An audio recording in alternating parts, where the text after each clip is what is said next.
When the founders decided to form a more perfect union, they had an ideal in mind that even they were unwilling or unable to achieve, a blueprint for a democracy that gave certain inalienable rights to all. And we've been striving to achieve that ideal since then.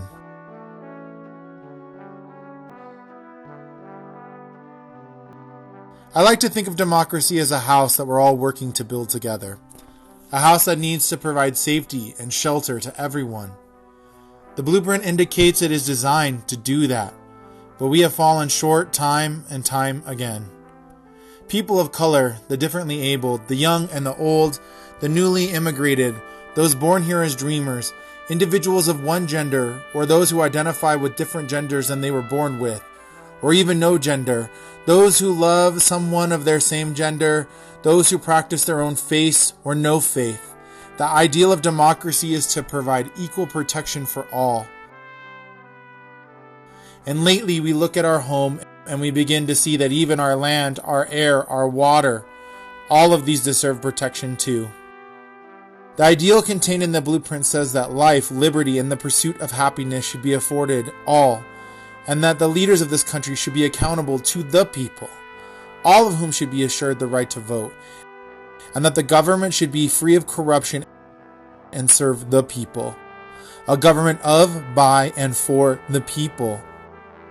When I think of democracy as a house, it has to be a big house to encompass all of that, and has to belong to all of us.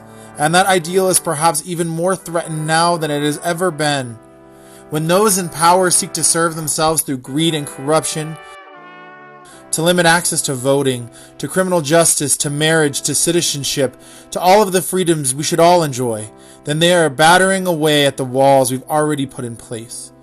When citizens are not engaged and informed, they fall easy prey to lies and manipulation by those who would seek to serve their own interest. And if this goes on, the house, the ideal, the democracy will fall. The walls, the roof, the very structure of this ideal of democracy, this great house we are building is the law. Some of these ideals, these laws are already built, but the laws must be enforced against the battering of those who serve greed, corruption, dominance, prejudice, exclusion, and even promote insurrection to stay in power. When it comes to the law, everyone needs a good attorney. In the state of Colorado, we have a people's attorney in Phil Weiser. As the son and grandson of Holocaust survivors, he brings a view of democracy and equality that can help us as we work for the ideal.